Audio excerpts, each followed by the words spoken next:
सद्गुरुदेव जी ने इस विशेष संदेश के माध्यम से बताया है कि इस धरती पर कोई प्राणी सुखी नहीं है। तो सभी भक्तात्माएं इस विशेष संदेश को ध्यानपूर्वक बैठकर जरूर सुने। सत साहिब सतगुरुदेव की जय। बंदी छोड़ कबीर साहिब जी की जय। बंदी छोड़ गरीबदास जी महाराज जी की जय। स्वामी राम देवानंद जी गुरु महाराज जी की जय हो।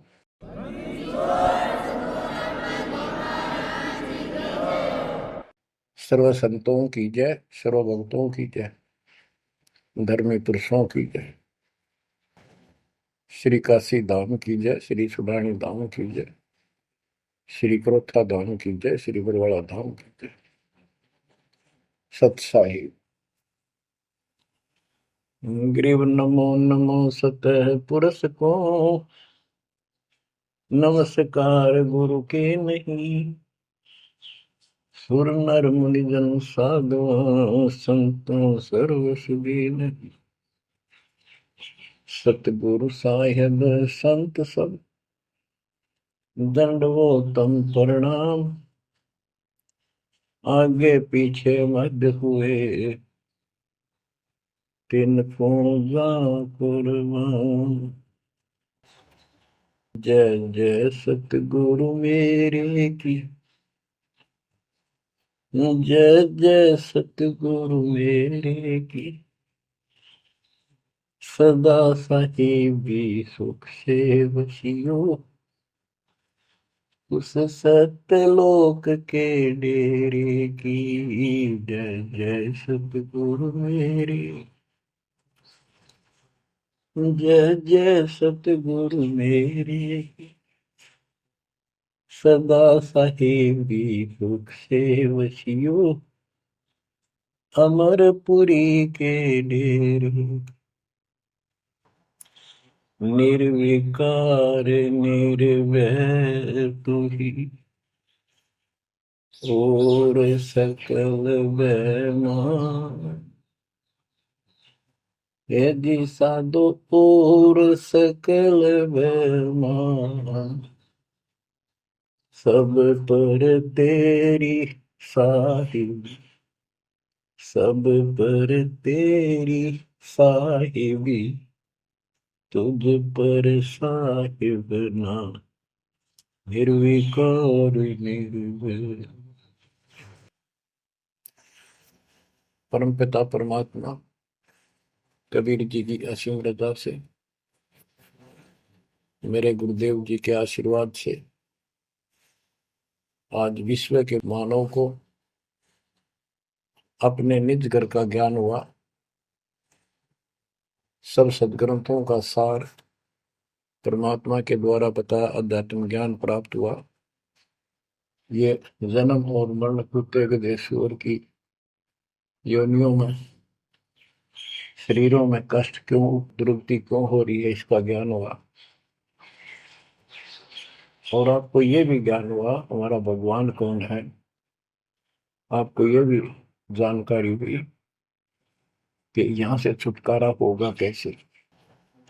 ये सब ज्ञान सतगुरु से होता है। तो दास जब भी मालिक को याद करता है, अपने गुरु जी के एक एक वचन जो मुख्य तौर पर सुनाए गए थे, तुरंत आत्मा में लगते हैं जाके, और उनकी विशेष याद बनती है। और कबीर जी की ये बातें याद आती है। अमरवाणी कबीर सतगुरु के उपदेश का, लाया एक विचार। जय सतगुरु मिलते नहीं, जाते नरक द्वार। नरक द्वार में दूत सब करते खिंचातान। उनसे कबू नहीं छूटता, फिर फिरता चारों खानी। कबीर चार खनी में भरमता, कबहू न लगता पार। सो फेरा सब मिट गया मेरे सतगुरु के उपकार। जय जय सतगुरु मेरे की, जय जय सतगुरु मेरे की, सदा साहिबी सुख से बचियो उस अमरपुरी के। गुरुदेव की जब ये उपकार याद आता है, उसके प्रति अनायास ही अपने आप उसकी जय जयकार करने को आत्मा पुकार उठती है। बच्चों, ये जो ज्ञान दास सुना रहा है सब सदग्रंथों शास्त्रों से प्रमाणित है और खुद परमात्मा स्वयं परमेश्वर बना करके ये हमें ज्ञान बताया और फिर अपने बच्चों को ऊपर लेके गए, फिर नीचे छोड़ा। उन्होंने दिल खोल कर सच्चाई बताई, अपने समर्थ की जानकारी दी, उस घर का सुख और यहाँ के नरक का कष्ट याद दिलाया जो सत्य है। आज कोई सुखी नहीं, कोई सुखी नहीं धरती पर। इस बात को आप आसानी से समझ लेना। कबीर साहब कहते झूठे सुख को सुख है मान रहा मन बोल। एक छोटा सा गुजारा हो गया, अफसर बढ़ गया, नौकरी लग गई, कार होगी, कोठी होगी, माचा माचा करे, कल को मृत्यु के बाद वही कुत्ता बनकर उस कोठी के बाहर बैठेगा, कोई टूक नहीं डालेगा। ये कष्ट याद रखो जब ये भक्ति बनेगी। वैसे भक्ति हो ही नहीं सकती, क्योंकि मनुष्य जीवन के अंदर इतनी राहत मालिक देता है, उसको वो सुविधा खूब मिलती है। जैसे बच्चे स्कूल जाते हैं,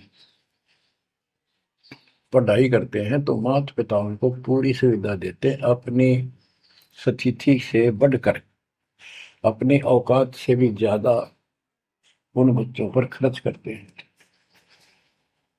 और वो बच्चे पढ़ाई ना करके उन पैसों का दुरुपयोग करते हैं, उस समय का दुरुपयोग करते हैं कि तब बकवाद करें, फिल्म देखें या खेल में बढ़े रहे, तो अंत में वो फेल होकर के मजदूर लगते हैं। दास हरियाणा की इरिगेशन डिपार्टमेंट के अंदर सिंचाई विभाग में, यानी जूनियर इंजीनियर की पोस्ट पे था। तो वहां काम चल रहा था, हम खड़े थे, मजदूर भी थे। हमारा माइनर इरिगेशन का काम था। एक रोड का निर्माण हो रहा था, वहीं पर रोड के निर्माण पर मजदूर वहीं थे। हमारा भी काम उनके पुल बनाकर पार करना था, उस सड़क को निकाल के। वहीं खड़े थे, उनका एक्शन आया और फिर वो चला गया अपना देख दाख के। उस एक्शन के जाने के बाद एक मजदूर कहता है, ये मेरा क्लास फेलो था, मेरा सहपाठी था, मैं बकवादों बड़ा रहा, पढ़ा नहीं, खेलने जाता, बीच में स्कूल छोड़कर बाहर भाग जाते और मैं फेल हो गया, ये पास हो गया। देखा जिसकी किसी में है, गाड़ी में चलता है, बढ़िया कोठी बना ली है, और मेरे बच्चे वही रेत में पड़े हैं। यूं कह के आंखों में पानी आ गया। कबीर साहब कहते आज 6 दिन पाछे गए, गुरु से किया ना हित, अब पछतावा के करे चिड़िया चुगी खेत।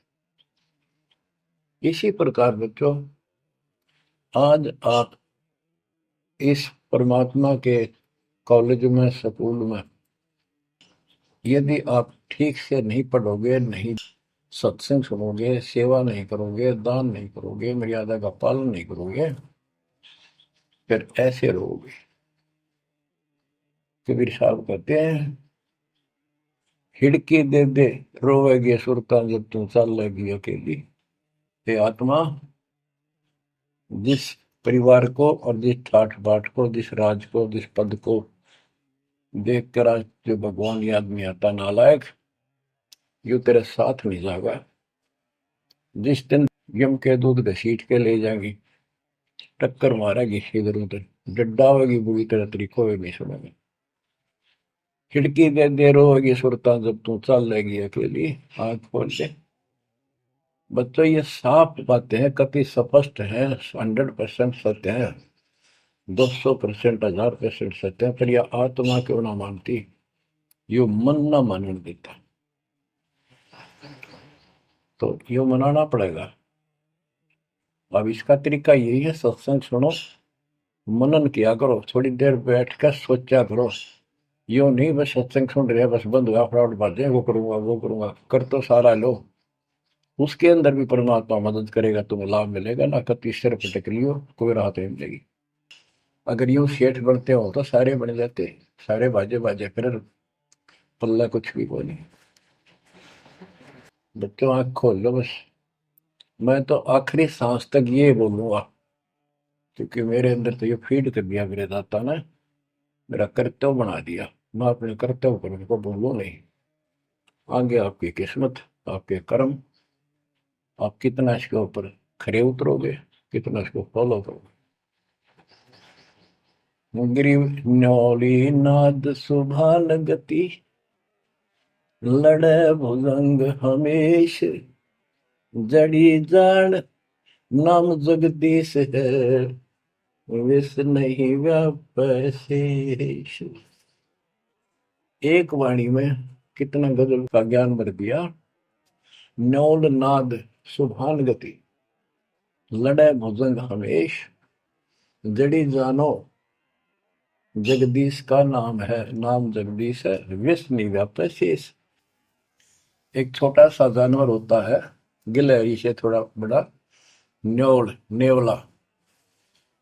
और सांप कितना बड़ा होता है, तो कितना बड़ा सांप हो, ताकतवर हो, न्योला उसको मार देता है, उसको पराजित कर देता है। कैसे करता है, उसको पता होता है, वो सर्प को उस समय छेड़ता है जब आस पास कोई वो बूटी होती है, कोई औषधि का पौधा होता है, उसमें से सुगंध श्वास के द्वारा भर के लाता अपने फेफड़ों में, और सर्प के सम्मुख होकर उसको छोड़ देता है। उस जड़ी की स्मेल से, उसकी महक से वो सर्प डगमग हो जाता, उसको चक्कर आने लग जाते हैं। उस जड़ी में इतनी ताकत है, वो सर्प को कंडम कर देती है, उसको होश नहीं रहता। तो सर्प फिर भागने की चेष्टा करता है, और नेवला उसकी मुंडी पे बैठकर उसको पकड़ कर ऐसे रगड़ देता है, बार बार छोड़ता रहता है, वो मर जाता है, श्वास छोड़ता रहता है। तो बच्चों, यहाँ परमात्मा के ज्ञान को, परमात्मा की शक्ति और उस नाम की महिमा को परम पूज्य आदरणीय संत गरीबदास जी महाराज किस प्रकार डिफाइन करते हैं। गिरिवन्योल नाद सुभान गति, लड़े भुजंग हमेश, जड़ी जानो नाम जगदीश है, विष नहीं व्याप शेष। के दो ये मंत्र आपको दिए हैं, ये परमात्मा का नाम जो है, ये वो जड़ी है, नाग दमन जड़ी है ये। न्योल नाद सुभान गति, लड़े भुजंग हमेश। कि न्योला अपने से कई गुणे ताकतवर सर्प के साथ उस जड़ी की ताकत से लड़ता है, उसको भगा देता है, मार देता है। तो ऐसे ही सतनाम जो सच्चा नाम को मिले हैं, प्रथम, द्वितीय और सारनाम, ये समझो यह जड़ी है। इन भूत प्रेत और अन्य देवी देवता पितर पुत्र की तो बात छोड़ो, मेरे भूत तो छोड़ो, इनकी तो गल्ला छोड़ो। अगर काल भी आ जाए ना, विष्णु व्याप शेष, शेष नाग तो सब तो ताकतवर, 1000 उसके, कि इतना ताकतवर काल है। आप इस मंत्र विधि से लिए हुए मंत्र को। जैसे जिसका नामकरण होगा उससे कोई असर नहीं होने का। मर्यादित भगत बेटा या बेटी, और कोई भी आपत्ति आती है, यम के दूत कोई कष्ट देना चाहते हैं, एक बार सिमरन करो इस सब नाम का। कहते विष नहीं व्यापै से इस काल भी मुरझा जाएगा, केरी नाम कबीर है विषम काल गजराज, दादू भजन प्रताप से सुनकर बाजा आज। तो बच्चों, इन बातों को ध्यान से रखो, याद रखो। आप इतने सुरक्षित हो गए हो, जैसे हाथी पर बैठा दिया जाए तो कुत्ता उसको कोई हानि नहीं कर सकता। तो स्वान हाथी के असवार को स्वान काल नहीं खाए। हाथी पर बैठे आप हो, आप इतने परमात्मा की शरण में आ गए थे, इतने सुरक्षित हो गए, उसकी रेंज से पहुंच से इतनी दूर हो गए काल से, जैसे कुत्ता हाथी पर बैठे व्यक्ति को कोई हानि नहीं कर सकता। उसके लिए आपने तन मन शीस ईस अपने पे, तन मन शीस ईस अपने पे, पलम चोट चढ़ावे जब कोई, राम भगत गति पावे हो। जब कोई राम भगत गति पावे हो जी, लोक लाज मर्याद जगत की, तन ज्यों तोड़ बगावे, अष्ट सिद्धि की अटक न माने, आगे कदम बढ़ावे, जब कोई राम भगत गति पावे तो जी, जब कोई राम भगत गति पावे तो। बच्चों, ये सारे फार्मूले लाने पड़ेंगे जब यह प्रॉब्लम सोल्व होगी जन्म और मरण की। आप क्या बताते हैं? गरीब हंस गवन करते नहीं, मान सरोवर छाड़, कौवे उड़ उड़ जाते हैं खाते मांसाहार। गिरव मान सरोवर मुक्ति फल, मुक्ता हल के ढेर, कौआ आसन नाम दे भूमि दीन सुमेर। गरीब कौआ रूपी भेख है, ना प्रतीत यकीन, 68 का फल मेट कर बहे दीन बेदीन। गरीब हंस दशा तो साध है, सरोवर है सत्संग, मुक्ता हलवाणी चुगे चढ़त नवेला रंग। और देख कितनी अच्छी व्याख्या की है संत गरीबदास जी ने, कमाल कर दिया। गरीब अंश गवन करते नहीं, मान सरोवर छाड़, कौवे उड़ उड़ जाते हैं खाते मांसाहार। फिर बताया है गरीब हंस दशा तो साधु है, सरोवर है सत्संग, मुक्ता हलवाणी चुगे चढ़त नवेला रंग। कि जैसे हंस गमन करते नहीं, मान सरोवर छोड़। हंस का एक पक्षी होता है हंस, उससे तुलना की है सदे हुए भगत, निर्विकार भगत, सच्चे भगत की। कि जैसे हंस एक पक्षी होता है, सरोवर के ऊपर तालाब के ऊपर होता है जिसमें मोती होते हैं, और वहीं पर बुगला होता है, उसी जैसी शकल से शकल होती है, उनकी पहचान नहीं कर सकते। उनकी पहचान इसी से होती है, जो मोती खाता है वो तो हंस, और मच्छी खाता है वो है बुगला। दोनों की सेम आकार शरीर का, ऐसे ही कलर सफेद होता है। और कौवे भी वही होते हैं, मांस मच्छी खाते हैं। हंस वो होता है जो भूखा मर जाएगा, पर मच्छी मांस मेंढकी नहीं खाएगा, मेंढक नहीं खाएगा। इसी प्रकार भगत वो होता है अपने धर्म कर्म पर रहेगा, बकवाद नहीं करेगा, चाहे कुछ भी हो। तो हंस गमन करते नहीं मान सरोवर छाड़। सरोवर तो सत्संग है, इस सत्संग को सरोवर मानो, तालाब, टैंक, और भगत हंस है, ये इसको छोड़कर जाते नहीं, यानी परमात्मा की भक्ति त्यागते नहीं। और कौवे उड़ उड़ जाते हैं, जो कौवे जैसे विचारों के स्वभाव के व्यक्ति होते हैं, वो बकवाद करने बिना टिके नहीं। उनको कितनी सुविधा मिल जाए आश्रम में, वो अपने गंदे कर्म बिना टिक नहीं सकते, उनका स्वभाव इतना बिगड़ गया। तो यहाँ कहते हैं, गरीब हंस गवन करते नहीं मान सरोवर छोड़े, कौवे उड़ उड़ जाते हैं खाते मांसाहार। यानी बकवाद विकारी लोग सत्संग नहीं टिकते, छोड़कर चले जाते सत्संग। और हंस दशा तो साधु है, भगत है सच्चे, और सरोवर है सत्संग, मुक्ता हल वाणी चुबे। ये अमृत वाणी रूपी मोती खाते हैं, फिर चलत नवेला रह गए। इस ज्ञान को सुनकर आत्मा में और कसक पैदा होती है, तड़प पैदा होती है भगवान की तरफ, और ज्यादा लगन लगती है। मुक्ता हल वाणी चुगे, ये मुक्ति मुक्त होने की मोती रूपी वाणी चुगते हैं, खाते हैं, सुनते हैं, आत्मा का आहार है। फिर चढ़त नवेला रंग और अजब गजब आत्मा के अंदर इसका असर होता है, प्रभाव पड़ता है।